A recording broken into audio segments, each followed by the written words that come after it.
Bonsoir mesdames, bonsoir messieurs. Nous sommes dans la deuxième partie, telle que promis, dans la deuxième partie de Dites-moi tout avec le pasteur Joël Kabasele. J'avais l'intention de dire prophète, mais ben oui, aussi un tout petit Pasteur. peu. Pasteur Joël Kabasele, Oui. Shalom. Shalom, pasteur. La deuxième partie, on l'avait promis, Oui, et nous sommes là, justement. par la grâce de Dieu. Alors, ma première question, c'est de savoir qu'est-ce que nous pouvons appeler famille ou personne toxique? Alors, une famille toxique ou une personne toxique, c'est cette famille qui vous détruit. Cette personne qui vous détruit. On peut écouter, détruire, ça semble être facile alors que ce n'est pas facile. Qu'est-ce que je veux dire? La plupart des gens sont détruits sans le savoir. Vous êtes en train d'être détruit, mais vous ne le savez pas. Vous êtes dans une relation, vous êtes une jeune sœur, un jeune frère, vous êtes dans une relation de fiançailles ou autre, mais c'est une relation qui vous détruit, mais vous ignorez cette destruction. Donc, une famille toxique n'est pas toujours la famille qui semble être toxique, mais c'est une famille qui vous détruit, carrément, par définition. Comment savoir que vous êtes détruit, enfin, de l'intérieur, petit à petit, à petit feu? Elle vous dénature. C'est une famille qui cherche à vous dénaturer. C'est une famille qui cherche à déstabiliser votre vie, à détruire vos valeurs. C'est une famille, surtout en matière de famille, qui cherche à banaliser le mal, à banaliser les erreurs, à banaliser certains échecs, parce qu'il y a des échecs qu'il ne faut jamais banaliser. Il ne faut jamais dire, voilà, tout le monde échoue et puis voilà, c'est pas grave. Attention, il y a ces échecs, vous échouez, ça change la courbe de votre destinée. Donc, il y a des familles qui vous dénaturent totalement, qui banalisent le mal, qui normalisent certaines erreurs, qui normalisent certains échecs, et ça fait de vous un petit monstre qui ne pourra jamais accomplir sa destinée. Il y a des relations toxiques où l'homme, par exemple, un futur mari, qui veut absolument vous dénaturer. Tout est à son image. Ok. Tout est à son image, il veut vous voir parler à son image, il veut vous voir vous habiller à son image. C'est bien, non? Non, mais attention, vous êtes attiré finalement par qui? Si vous voulez me dénaturer et faire de moi la femme à votre image, vous êtes venu vers qui alors? Qui vous a attiré? Oui, c'est la vraie question. Donc ça veut dire qu'au fond, vous êtes vraiment un homme toxique et vous êtes un homme malade. En tout cas psychologiquement, vous êtes malade parce que vous êtes attiré envers quelqu'un. Certes, elle n'est pas parfaite. Peut-être que vous avez aussi vos petits penchants. En vivant avec elle, vous pourrez dire, non, moi j'aime bien quand tu es en pantalon. Moi j'aime bien, le pantalon te va bien. Ça encore, ça va. Parce que vous avez vos préférences. Comme elle aussi peut dire, moi j'aime bien quand tu gardes la barbe. Donc ça va. Mais quand vous voulez qu'elle parle comme vous le voulez, vous définissez sa façon de parler, sa façon de marcher, sa façon de vivre avec les gens, vous définissez son entourage. Au fait, vous êtes en train de créer une femme que vous n'avez pas aimé au départ. Donc, vous avez une femme dans votre tête, mais vous avez simplement pris un corps ou un être vivant que vous voulez modeler comme, je ne sais pas, un petit monstre dans un laboratoire. Ça veut dire qu'il y a un problème. C'est un homme toxique, c'est une femme toxique, elle vient vers vous et généralement, vous savez, tonton Jaco, les hommes et les femmes toxiques savent bien se cacher. Mais dans ce cas-là, quelqu'un pourrait dire c'est pas méchant. J'ai juste envie de voir l'autre être à mon image, à l'image de la femme ou de l'homme que je veux. Non, au fait, tonton Jaco, je veux vous choquer en vous disant, avoir l'homme à votre image, déjà, c'est toxique. Avoir la femme à votre image, c'est toxique. Je sais que je choque, mais c'est ça la vérité. Pourquoi c'est la vérité? Parce que, au fait, lorsque vous venez, je prends un exemple biblique. C'est un exemple assez étrange, mais ça va marcher. Lorsque Gabriel vient vers Marie, il dit à Marie que tu seras enceinte. Tu es vierge et tu seras enceinte. Et tu porteras un Dieu. Marie reçoit la grâce, elle tombe enceinte. Sa matrice reçoit le miracle. Mais je n'ai pas entendu là où cet ange a dit à Marie que puisque tu vas recevoir cette grâce, à partir d'aujourd'hui, ne parle plus comme ça. Ne t'assieds plus comme ça. Et imaginez-vous que l'ange n'a même pas dit à Marie ce qu'elle devait faire avec Joseph. Non, l'ange t'a pas dit. Il n'y a pas d'écriture. il n'y a pas d'écriture. L'ange n'a pas dit à Marie, écoute, je sais que tu es engagée, ça sera un scandale, mais voici la stratégie. C'est pour vous dire quoi dans tout ça? Même lorsque vous venez vers une personne que vous aimez, vous voulez vivre avec, forcément, il y a des choses que vous aimerez voir cet homme avoir ou cette femme avoir. Mais vous ne devez pas changer. Non, changer, ça va encore. Ouais. Mais vous ne devez pas Le modeler. redéfinir la personne. Ok. On ne redéfinit pas Dénaturer la personne. Non. Finalement, je repose la question. Vous avez aimé qui finalement? Parce que si vous avez aimé la personne, c'est qu'il y a des ajouts. Voilà ce que je voulais dire. Il y a des ajouts à faire, toujours. Parce qu'on a ses préférences, on a ses goûts. Il y a des ajouts à faire. Mais vous ne cherchez pas à redéfinir la personne. Quand vous commencez à... Vous êtes là, vous dites, non, moi je n'aime pas quand je suis avec mes amis que tu parles de cette manière. Quand je suis avec mes amis, tu dois parler comme ceci. Tu dois t'incliner comme ceci. Il y a un problème. Vous êtes toxique. C'est-à-dire que même si cette femme se redéfinit, cet homme se redéfinit, vous ne serez pas rassasié. Parce que vous, la personne que vous cherchez, n'existe pas. Cette personne va essayer d'être ce que vous voulez, par amour, mais elle ne va pas arriver. Et donc, après tout cela, vous serez encore à la quête de mieux. Ainsi, tonton Jaco, moi en tant que pasteur, j'ai vu des hommes essayer de redéfinir leur femme à un niveau vraiment exagéré, mais à la fin, au finish, vous écoutez les mêmes hommes dire tu n'es pas à la hauteur, tu n'es pas la femme que je rêvais avoir, mais elle est devenue tout ce qu'elle est devenue à cause de toi. Vous savez qu'il y a, tonton Jaco, des femmes qui sont même allées très loin. Comment? Il y a des femmes qui ont retouché leur corps à cause de ces genres de, justement, de réflexion, à cause de ces hommes-là.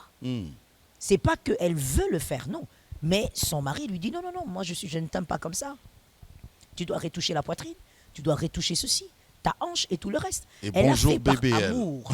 Vous voyez, elle fait par amour, elle se dit aussi, bon, je ne suis pas quand même une femme de rue, je suis une femme mariée.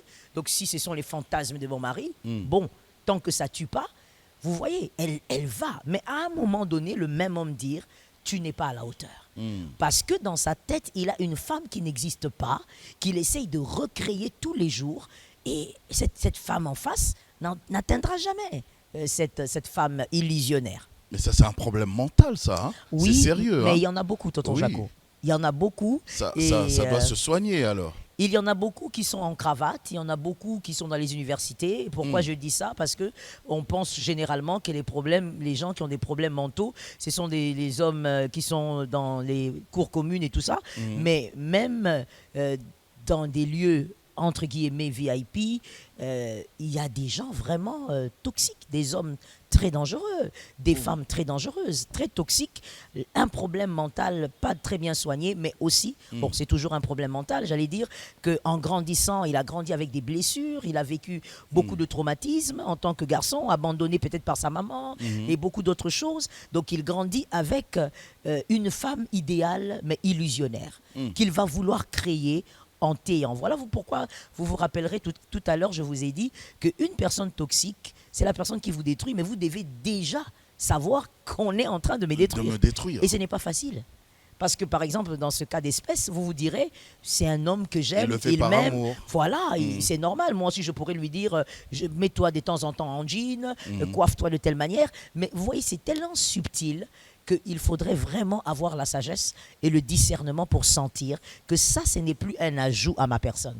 Ça, c'est me redéfinir. Ça, c'est faire de moi une autre femme qui n'est pas moi. Mais s'il veut faire de toi une autre femme qui n'est pas toi, qui a-t-il aimé? Parce qu'on suppose qu'il s'est approché parce qu'il t'a aimé. Ok. Il y a un problème donc. Qu'est-ce que nous devons comprendre? Donc, je t'aime, je te veux d'une certaine manière, mais je dois te laisser aussi avec ton côté naturel. Bien sûr. C'est ce que vous... Te laisser être toi. Nous supposons que c'est ce que vous avez aimé. Wow. Ce côté-là. C'est qu'elle l'est. C'est qu'il l'est tout simplement. C'est vrai que toujours quand on approche, on dit je pourrais mettre ma touche, je pourrais ajouter ceci. Oui, ça c'est normal. Mais ce côté, le fond de la personne, le côté qui vous a attiré, c'est ce que vous avez aimé. Oui. Ça peut s'améliorer, tant mieux. Ce qui se bonifie, c'est toujours à notre intérêt. Mais n'allez pas redéfinir la personne. N'allez pas transformer totalement la personne parce que vous voulez quelque chose qui ne se trouve pas en face de vous. C'est un danger. Vous êtes dans une relation toxique. Une relation toxique, ça peut être dans une relation de couple, marié, fiancé, ou même dans un couple, dans une relation fraternelle, entre amis. Bien sûr. Aussi. Bien sûr. Ça peut être aussi dans le cadre familial, la famille et la belle famille. Exactement. Voilà on peut retrouver des personnes toxiques. Bien sûr, tonton Jaco. Voilà pourquoi, par la grâce de Dieu, le campus de ma campagne avait organisé cette année un séminaire dénommé Famille glorieuse, comme pour thème relation toxique. Et ça, c'est annuel. On avait vu les panneaux. Voilà. L'année prochaine, par la grâce de Dieu, nous l'aurons aussi. J'ai déjà des fils d'un peu partout dans le monde qui espèrent venir pour l'année prochaine. Nous croyons que ça sera glorieux. Pourquoi nous en parlons? Des fois, quand les gens voient ce genre de thème, peut-être qu'ils se disent, mais pourquoi ne pas dire Jésus revient bientôt? Non, le pasteur Joël prêche. Quand même. Je prêche aussi Jésus revient bientôt. Cette année, je fais aussi un séminaire, d'ailleurs, qui est annuel, intitulé Jésus revient bientôt. Je prêche le retour de Jésus. C'est le socle de ma foi. Mais écoutez, voici, la parole de Dieu est composée de toutes ces choses. Si je suis dans une famille qui me détruit, même ma foi va chavirer. Wow. J'irai en enfer. Il y a des personnes qui, aujourd'hui, malheureusement, sont des potentiels membres de l'enfer à cause des familles. À cause de familles. C'est choquant ce que vous dites là. Mais oui, pasteur. Des potentiels membres de l'enfer. À cause des familles. La famille a monstrifié, la belle famille l'a monstrifié. C'est-à-dire des belles familles tellement toxiques. Des belles familles qui ne veulent pas voir un couple s'épanouir. Le verset de l'homme quittera, ils ne connaissent pas, ils n'ont pas lu ça. Donc ils sont dans le couple de leur fils, de leur fille, ils veulent tout gérer, ils veulent tout contrôler. Et pire encore, ils intoxiquent leur fille, intoxiquent leur fils. Donc pendant que le fils dirige son foyer, tu crois que c'est lui, mais c'est son père qui est dans sa tête. Ou sa mère. Ou sa mère, qui est en train de tirer sur les ficelles. Donc c'est pour dire que si on n'arrive pas à s'entourer des bonnes personnes, mais comment voulez-vous que je garde ma foi? Comment voulez-vous que je tienne ce Jésus-là? Jésus lui-même, notre mot, il a choisi son entourage. Pourquoi? C'est pour éviter un entourage toxique. Il a refusé ça. Pourquoi Jésus était toujours avec sa maman qui était à côté, Marie, et les autres femmes, mais Marie était là. La première personne à démontrer la puissance du Christ dans le miracle, c'était sa maman. Oui. Je ne sais pas, il y a des gens qui n'aiment pas qu'on dise ça. Non, mais bon, attendez, c'était sa maman. Il est né d'une femme. Il est né d'une femme. Il a refusé de sortir de nulle part comme Adam. Il est né d'une femme. Il a bu le gnognon, comme on le dit. C'est sa maman. Donc, la première à ressortir un miracle, c'était sa maman. Pourquoi, tonton? Pourquoi c'était elle? Pourquoi c'était cette femme qu'il a vu bébé grandir comme tous les enfants, parce qu'il a voulu être comme un humain pour nous sauver. Donc elle a vu tout ça et elle dit, faites ce qu'elle vous dira. Il a quelque chose. Elle a vu tout ça, mais elle se dit, il n'est pas ordinaire. Il est surnaturel. Pourquoi Jésus s'est entouré de ces personnes? Pourquoi Jésus a choisi tous les 12? Pourquoi ce ne sont pas des hommes qui sont venus et dire, voilà, un homme de miracle, on va le suivre, et puis il dit, oui, venez, venez, moi j'aime la foule. Le monde d'aujourd'hui, vous voyez, certaines personnes pensent que la foule, c'est ça la gloire. Donc, tant qu'il y a la foule, venez. Non, Jésus n'a pas fait ça. Jésus a dit, oui, la foule, vous êtes là. Non, c'est soit la foule, vous êtes... soit le nombre des vues. C'est la même sur chose, Internet. tonton Jaco. C'est la même chose. On court derrière ça. C'est juste le numérique. C'est toujours la foule, au fait.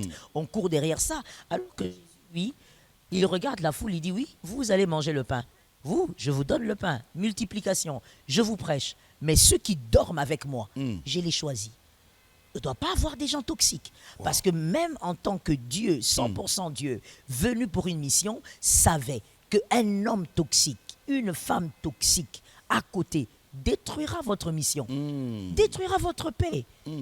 Il faut veiller sur cet entourage. Même Judas a été choisi à dessein. Vous le savez. Oui. Ce n'était pas un homme toxique. Il a été... Non, tonton Jaco. Il a été choisi à dessein. Oui. Pierre ne pouvait pas vendre Jésus. Jean n'allait pas le faire. Matthieu n'allait pas le faire. Il a choisi quelqu'un qui était envieux. Cette nature. Qui était envieux, qui était là. Il volait même dans la caisse de la caisse qu'ils avaient, parce que Jésus était bien organisé. Ils avaient... Il volait déjà, mais Jésus voyait la finalité. Il va accomplir la commission, c'est-à-dire le salut de l'humanité passant par la mort, et la mort vient par la vente du Christ. Donc Jésus avait un entourage bien mesuré. Mais vous, qui êtes-vous pour penser que vous pouvez vivre simplement avec n'importe qui et vous laisser emmener n'importe comment dans votre famille parce que c'est votre famille, alors que cette famille vous détruit? Ben non. Bon, mais non, c'est ma famille, c'est mon couple. Parce que s'il s'agit des amis, ça va encore. Oui, on choisit. Voilà. Mais là, c'est ma famille, je me retrouve dedans. Je suis dans mon couple, je suis déjà dedans. Mais je me rends compte que vraiment, je suis en face des personnes ou de la personne toxique. Quelle attitude avoir? Tonton Jaco, je vous ramène vers le... Je suis déjà dedans. Oui, bien sûr. La famille, on ne la choisit pas. Vous voyez. Je vous ramène vers Jésus. Jésus, lui, l'Écriture nous révèle aujourd'hui, comme on le dit, il avait Marie, sa maman qui était toujours là, et même à la croix. Et aujourd'hui, on voit dans les Écritures qu'il y a deux frères de Jésus qui ont écrit. Jacques, Jude, ils ont écrit. Donc, c'était les frères de Jésus, c'est-à-dire enfants de Joseph. Ils ont été là avec lui. Mais on ne parle pas de tous les autres enfants que Joseph avait eus. Parce que dans la tradition, c'est-à-dire dans l'histoire, l'histoire nous démontre que Joseph avait eu des enfants. Parce qu'entre lui et Marie, il y avait un très grand écart d'âge. Il avait des enfants. Et donc, Jésus n'était pas avec tous les autres.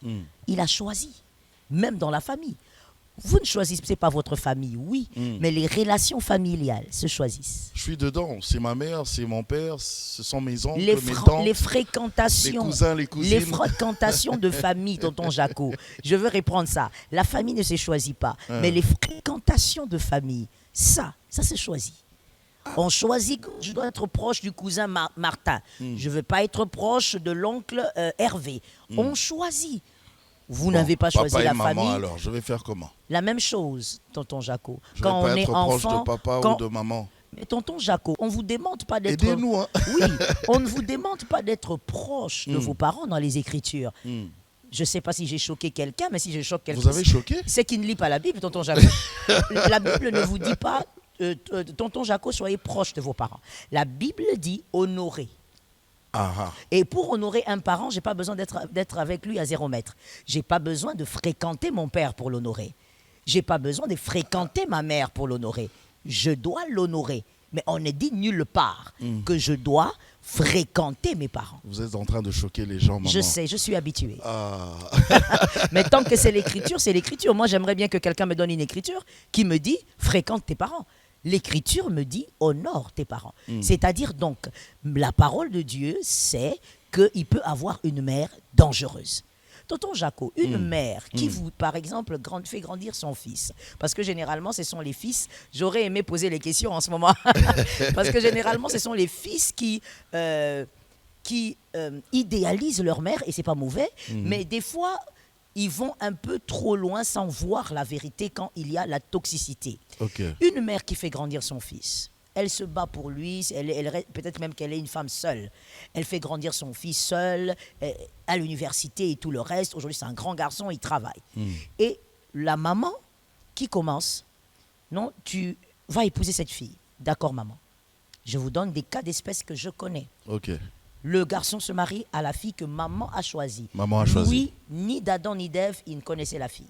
Il se marie. Une année après, la maman vient et dit non, elle n'est pas une bonne femme.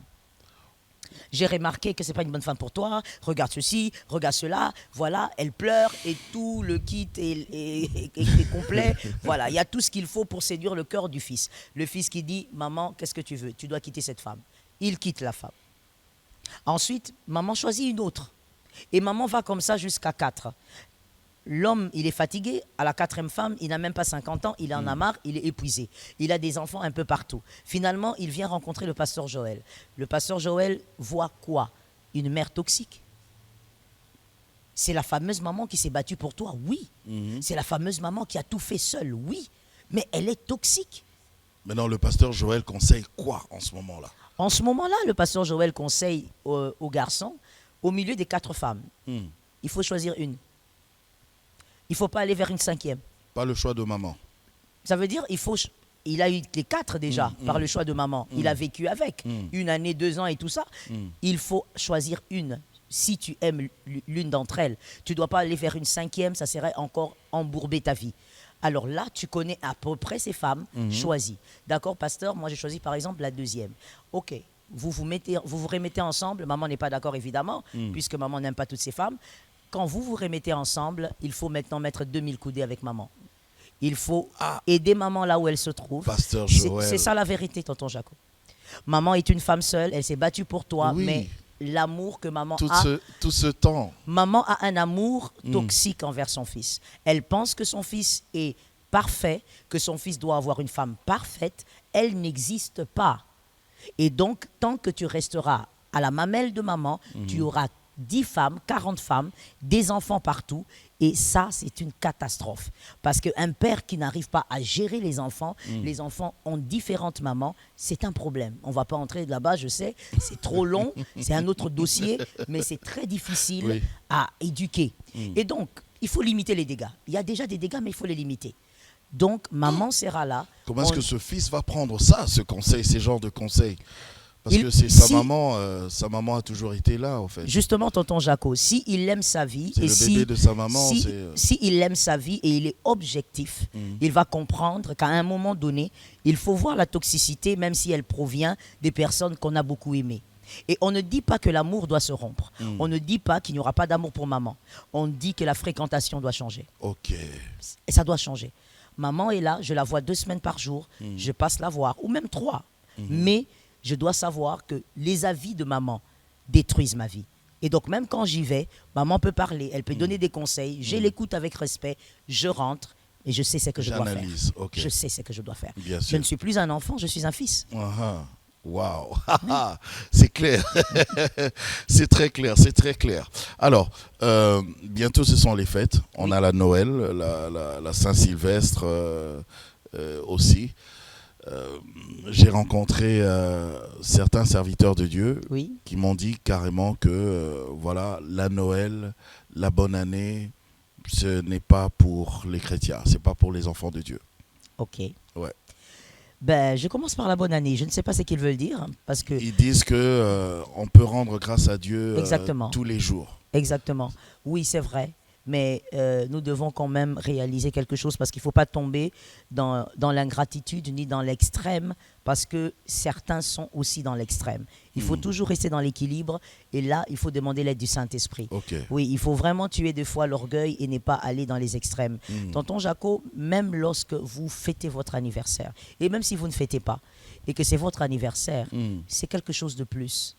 C'est une année de plus ou une année de moins, tout dépend, du regard exactement. Ouais. Alors, mais vous devez rendre grâce à Dieu parce que c'est une nouvelle saison. Lorsqu'on finit une année, nous sommes tous d'accord que c'est une nouvelle saison. Si vous comptez janvier jusqu'en décembre, alors acceptez que quand ça s'arrête en décembre, il y a un autre janvier qui commence. C'est une nouvelle saison. Nous devons rendre grâce à Dieu. Nous devons reconnaître que ça n'a pas été ainsi pour tout le monde.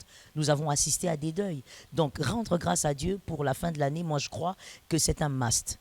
Okay. C'est un acte de gratitude. Quand on le fait, on doit le faire. Okay. Moi, je suis impressionné. Je ne sais pas dire si c'est bien ou mal, mais ça m'impressionne quand même de voir comment à Kinshasa, depuis un moment, quand c'est la fin de l'année, les dernières dates du mois de décembre, je vois même les plus grands voyous n'est pas d'abord aller dans le bar, aller d'abord dans les églises. Ils commencent d'abord à l'église. Vous voyez, c'est un peu amusant. Et juste après la bénédiction, quand on dit bonne année, ils sortent, ils vont en boîte de nuit. Vous voyez un peu, voilà, comme tu dis, c'est un peu, voilà, c'est difficile à juger, mais moi je vois le bon côté des choses. Le bon côté des choses, c'est qu'ils reconnaissent que c'est pas ordinaire au fait. Je pouvais ne pas être là, je pouvais être mort, je pouvais être dans le coma, je pouvais avoir ma mère dans le coma, je ne veux pas célébrer quand ma mère est dans le coma. Je pouvais avoir beaucoup de mauvaises nouvelles qui ne me permettraient pas d'être en paix à la fin de l'année. Donc, il faut rendre grâce à Dieu. Maintenant, en parlant de la Noël et des autres fêtes... Mais rendre grâce comment? Parce qu'il y a aussi l'autre côté, ils ont dit tout ce bling-bling qui accompagne ces festivités, ils sont contre aussi.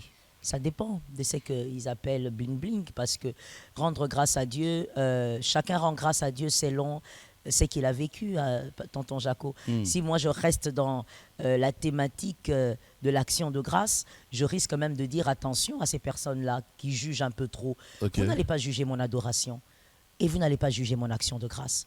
Quand je rends grâce à Dieu et que je veux peut-être me mettre en Que veste, ce soit sobre je donne un ou exemple. bling bling, Mais tout dépend de tout ce que j'ai dépend de la vécu. personne. Ok, d'accord. Quelqu'un, par exemple, qui est sorti d'un coma profond par miracle.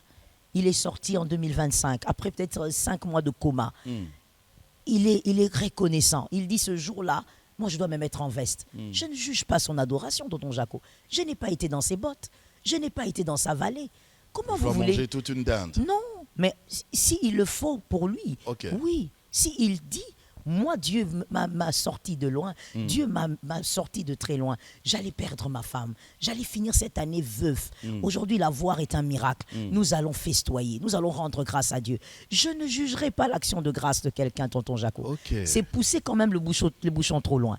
Restons équilibrés. On a le droit de donner nos avis, mais s'il vous plaît, restons humains. N'exagérons Un pas, peu oui. de limite, s'il vous plaît. L'adoration d'un homme, on ne juge pas. Tu n'as pas vécu ce qu'il a vécu. La louange d'un homme, les actions de grâce d'un homme, on ne les juge pas. Quelqu'un va venir avec son action de grâce, tonton Jaco, là où ça fâche. Il vient à l'église avec son action de grâce de 10 euros, de 1000 francs, par exemple. C'est son action de grâce. Oui. Il sait ce qu'il a vécu. Un autre vient et dit non, non, non, non, moi, ce que j'ai vécu, je donne la voiture.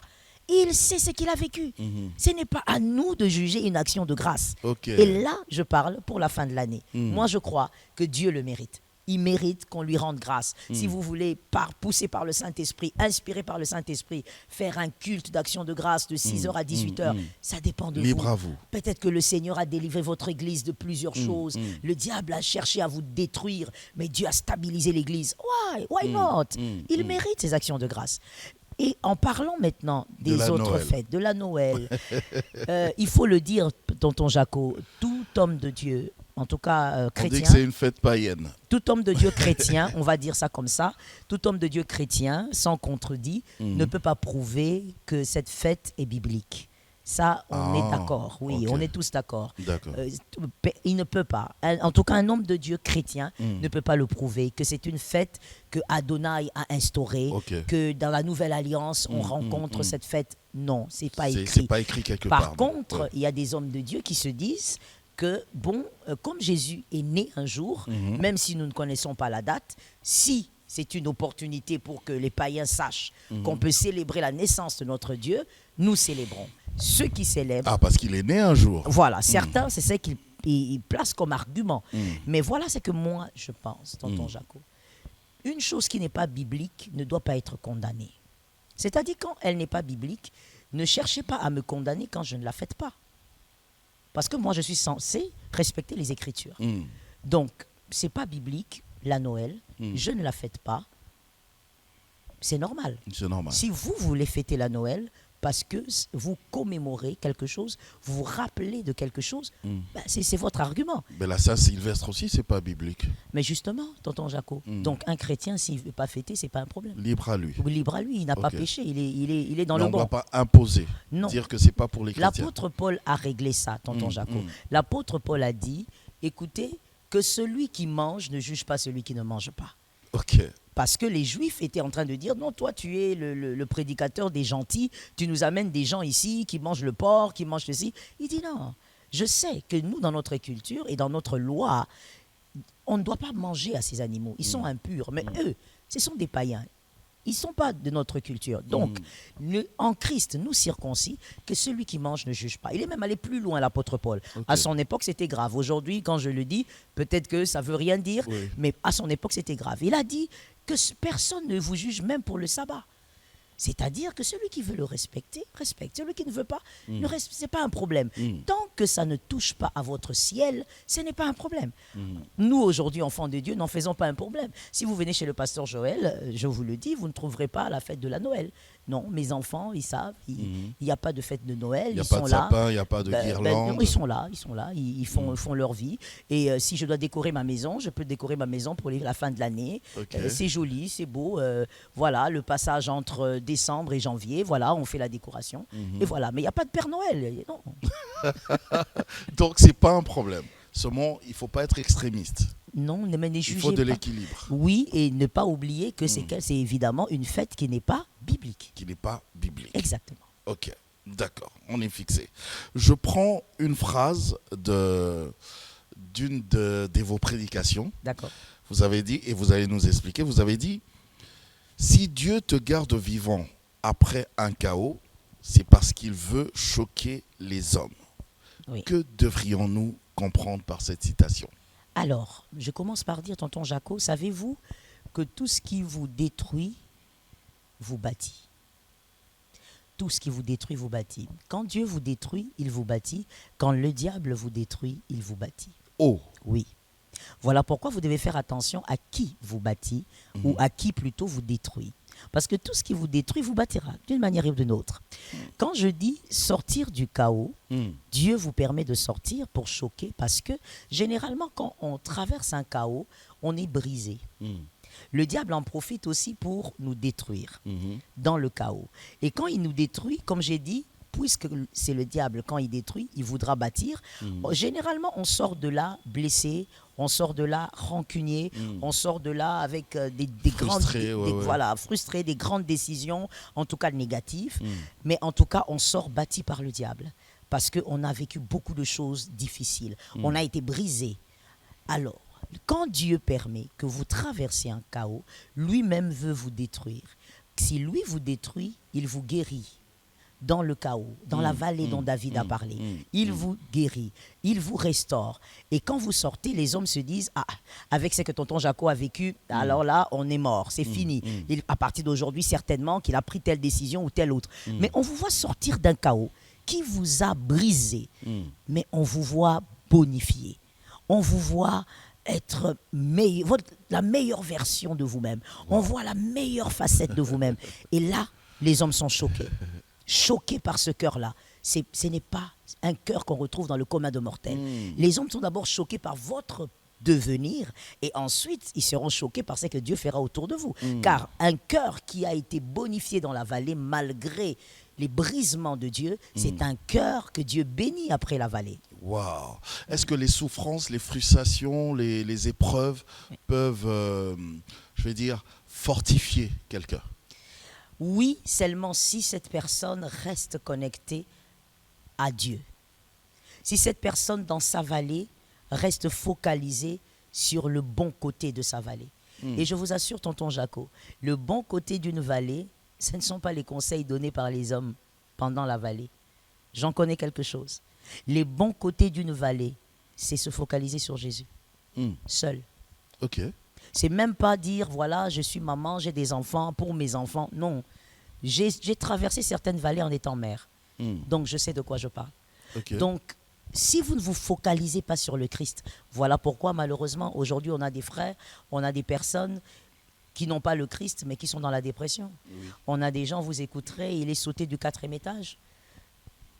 Vous allez entendre à gauche une fille de 17-18 ans se fait shooter maintenant. Parce que justement, Jésus n'est pas là.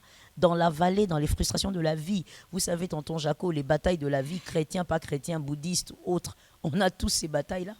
Les réalités de la vie, les défis de la vie. Donc, si vous n'avez pas un fondement, vous n'avez pas un appui, mais vous tombez dans la dépression, vous vous suicidez, vous devenez un monstre. Voilà. Donc, dans la vallée, la chose qui va vous aider à garder le cœur et même à vous bonifier, c'est Jésus. Regardez à Jésus. Lorsque ça ne va pas, parlez à Jésus. Lorsque vous voulez crier, criez en disant Jésus à la fin. Lorsque vous pleurez à terre, roulez à terre. Après ça, dites Jésus. Wow.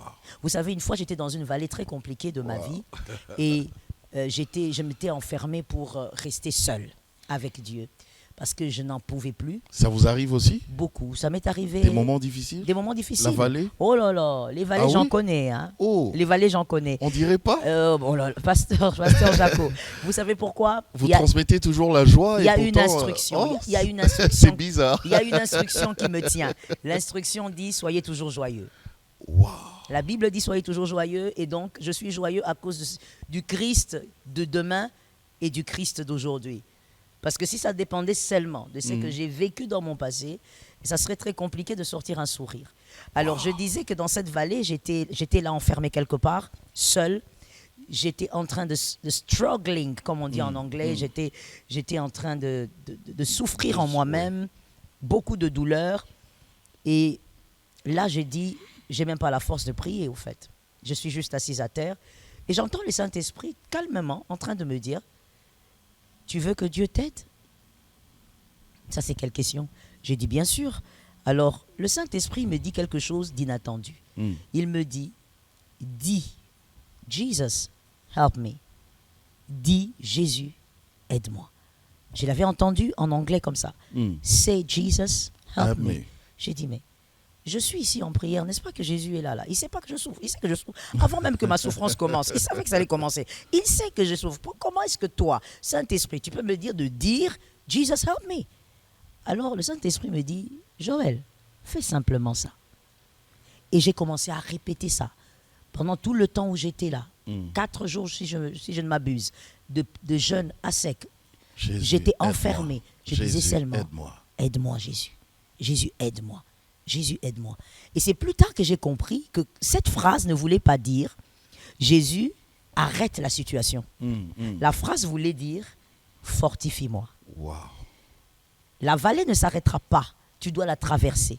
Parce qu'il n'y a pas de table devant les adversaires sans la traverser. Il faut que tu traverses. Et ensuite, les adversaires vont te regarder manger. Les Quinois diraient, banele loko. Il n'y a pas de table face aux adversaires. Donc Dieu n'enlève pas la vallée. Non. Tu dois la traverser. Oui. Jésus, aide-moi, c'était fortifie-moi. Fortifie-moi dans cette traversée. Voilà, fortifie-toi, prends courage. Il a dit à Josué. Donc il te fortifie, il n'enlève pas la vallée. Parce que c'est pour ton bien. Les adversaires doivent te voir manger. Les adversaires doivent constater que malgré les manigances, tu es là. Tu es enfant de Dieu, tu as la gloire, tu as la grâce. L'Éternel est avec toi, malgré tous les pièges. Ça doit se faire. On doit savoir que tu es un grand Dieu.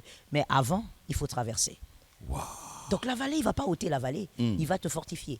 Okay. Et tu sais, au-delà de ça, tonton Jaco, c'est que j'avais aussi compris, et ça c'est toujours un peu plus tard que je comprends, qu'il m'avait fortifié, pas seulement pour cette vallée, mais pour la prochaine vallée. Oh. Donc tu traverses une vallée, j'ai envie de dire... Tu manges, oui. Et c'est pas fini. Il y a une autre qui t'attend. Il y en a une autre qui t'attend. Il y a une autre qui t'attend. Et j'ai envie de dire... C'est quel Dieu ça?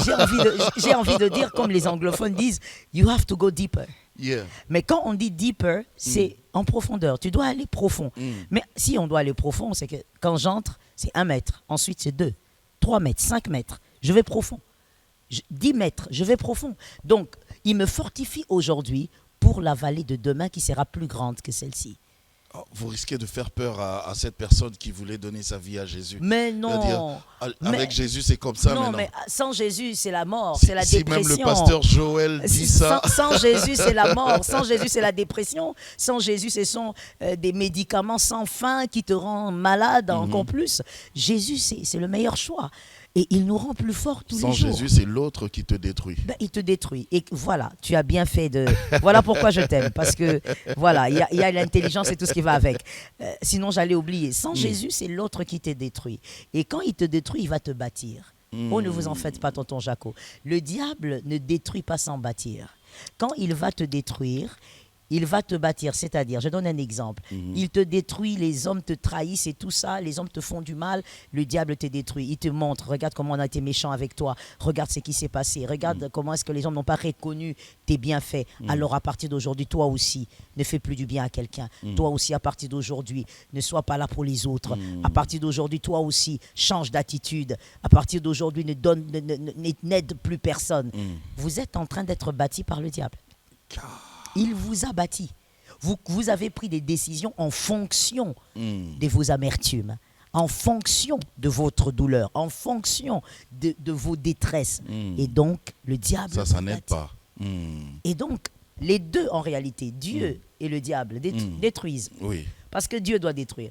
Je détruirai ce temple et je le rebâtirai dans 3 jours. Voilà. La gloire du second sera plus grande que le premier temple. Donc Dieu détruit, Dieu brise, mais c'est pour te bâtir positivement. C'est pour faire de toi un homme plus grand. Il a brisé David. On va dire brisé David. Il a détruit en mettant David derrière les brebis, brimé par son père, ne connaissant pas sa mère. Une vie bizarre pour un très petit garçon. Il a détruit, mais c'était pour le bâtir. Derrière ça, Dieu a commencé à le bâtir. Il dit, tu vois, malgré que ton père ne croit pas en toi, mais tu as tué l'ours, tu vois. Tu es grand, n'est-ce pas? Tu vois, tes frères ne croient pas en toi, tu n'es pas dans l'armée comme tes frères, mais regarde, tu as tué le lion. Tu n'es pas n'importe qui petit. Wow. Il a bâti David. Il a brisé pour le bâtir. Il est devenu le grand David que nous connaissons. Mais lorsque le diable vous brise, alors il vous bâtit aussi en fonction de ce qui vous a détruit. Vous prenez des décisions en fonction de vos douleurs. Et ça, c'est triste. Et ce sera des décisions qui vont commencer à détruire au lieu d'édifier. Exactement. Ok. Ça va vous faire perdre aussi des opportunités. Tonton Jacques aussi, celui-ci a été mauvais, il y a un autre qui sera bon. Samuel a pleuré sur Saül. Dieu lui a dit, ne pleure plus sur Saül. Il y a meilleur que Saül. Donc, on peut vous avoir trahi aujourd'hui. Mais si le diable veut vous... On t'a trahi, ne fais plus confiance. Ok. Plus jamais. Tu peux te marier, mais pas de confiance. Ok. Tu peux entrer dans une relation, mais pas de confiance. Tu te rappelles comment cette femme a été avec toi? Tu te rappelles comment cet homme a été avec toi? Tu as été trop bon. Plus jamais de confiance. Plus jamais. Donne un peu, garde, parce qu'on te fera du mal demain. Ça, c'est quand le diable vous détruit et vous bâtit. Mais Dieu, lui, te dira, Saül t'a déçu, il y a David. Ok. Il est excellent. Gloire à Dieu. Amen. Alors, juste pour cette fin, après les 21 jours de jeûne et prière Oui, par rapport à la race royale, oui. est-ce qu'il y a un autre événement qui nous attend? Bien sûr, toujours, avec le Seigneur, toujours. Ok. S'attendre aux grandes choses. Il y a Exode 7. Exode 7, des moments forts. Wow. Des moments forts, une activité annuelle. Comme je disais, pour Ouais. nous, c'est pour rendre grâce à Dieu. Il a été un grand Dieu. Le Dieu de la vallée est un grand Dieu. Le Dieu qui permet que les gens t'abandonnent et que tu restes seul, c'est un grand Dieu. Un grand Dieu. Le Dieu qui permet que tu perdes cette grossesse pour que demain tu puisses avoir des prophètes, c'est un grand Dieu. Donc nous rendons grâce à Dieu avec Exode 7 qui commence déjà le 7 décembre. Wow. Ça sera maintenant pour tout le mois. Ok. Ça veut dire la première semaine, nous laissons un peu, qu'on respire un tout petit peu. Mais en tout cas, dès le 7 décembre, c'est un dimanche, tous les jours, sauf le samedi, nous serons à l'assemblée de ma campagne, à Hénin, le campus de ma campagne, 17h30, nous serons là. Dimanche, c'est à 9h, ça sera Exode 7. Les orateurs seront là par la grâce de Dieu. Ok. Dieu va choisir les hommes, les femmes qui vont nous bénir et il y aura des grands moments, je crois. Ah, en parlant du campus de ma campagne, Oui, il y a un jeune frère que j'ai rencontré il y a 2 jours. d'accord. Il m'a dit que apparemment c'est comme si papa et maman, il m'a dit en lingala, bazopesa impact mingi na campus ma campagne que Cité Verte. Mais non! À tel point que Cité Verte, c'est plus, on ne sent plus l'effervescence comme avant. C'est plus ma campagne qui a beaucoup de... Oh, mais non. Le seul deal est que moi, je suis pasteur résident au campus de ma campagne. Ok. C'est-à-dire, comme on l'avait dit dans la première émission, la première partie, je suis pasteur résident du campus de ma campagne. Je dirige le campus de ma campagne. Ok. C'est vrai que j'ai certaines responsabilités à l'église mère, à la Cité Verte. Voilà pourquoi d'ailleurs j'ai un bureau aussi là-bas. J'ai des responsabilités, mais ce n'est pas moi qui organise toutes les activités. Ok. Mais ici, c'est moi le pasteur Ok. responsable. Vous avez la latitude Donc d'organiser. voilà, nous avons des activités annuelles, mensuelles. Et donc voilà pourquoi les gens ont l'impression que ça bouge un peu à ma campagne. Mais à la Cité Verte, à Ils l'église disent mère, que même il y papa a aussi, aussi... il est seulement ici, tout le temps. Alors là, il risque de se révolter. Non, non, il n'est pas ici tout le temps. Pour le peu de temps qu'on peut l'avoir, s'il vous plaît, il faut nous le laisser quand même. Ok. Parce que quand il vient, comme avec Race Royale, il a dû bouger les dates de son voyage pour être là. Oh. Donc très souvent, je pousse pour qu'il soit là. Oh. Et la grâce est là. Ne vous en faites pas. Ceux de la Cité Verte, Adonai est avec vous. Amen. À la fin de l'année, tout le monde sera en prière. En tout cas, un petit mot pour la fin, maman. Pasteur Jaco, d'abord je te remercie. Merci beaucoup. Merci d'être là. Merci. Merci d'être toi. Merci. Et merci de permettre au peuple de Dieu de ne pas oublier. Le mal existe, mais le bien est plus fort. Sinon, ça reviendrait à dire que Lucifer a plus d'influence que Dieu. Et ça, c'est une aberration. On ne peut pas le croire. Et par des émissions, ça nous permet au fait de nous rappeler que Les vrais existent, les vrais envoyés existent. Ceux qui n'ont pas fléchi devant Jézabel, ceux qui n'ont pas peur de Jézabel sont là. Les 7000 que Dieu s'est réservés existent. Et je prie au nom de Jésus, gardez la foi en Christ, accrochez-vous à la vérité. Et si vous doutez, demandez au Saint-Esprit de vous parler. On n'est pas orphelin. Jésus a dit, je ne vous laisse pas orphelin. Je vous envoie quelqu'un. Il vivra en vous et il vous parlera. Si vous doutez, si vous ne croyez pas, si vous commencez à douter sur un ministère, un homme de Dieu, sur même une doctrine, parlez au Saint-Esprit. Il est réel. Il est autant réel que vous nous écoutez. Il parle comme vous nous écoutez. Confiez-vous au Saint-Esprit et que cette année finisse comme une année de grande victoire. Amen. Merci beaucoup, pasteur Joël Merci Kabasele, à vous. notre maman Joël. Merci à vous. Merci à vous de nous avoir suivis. Je sais qu'il y aura encore des questions. On va essayer de voir comment on va organiser une émission spéciale, mais cette fois-là avec la grande Ingrid de Kabongo. Mais en tout cas, d'ici là, portez-vous bien. Que Dieu vous bénisse. Bonne suite de programme. Au revoir.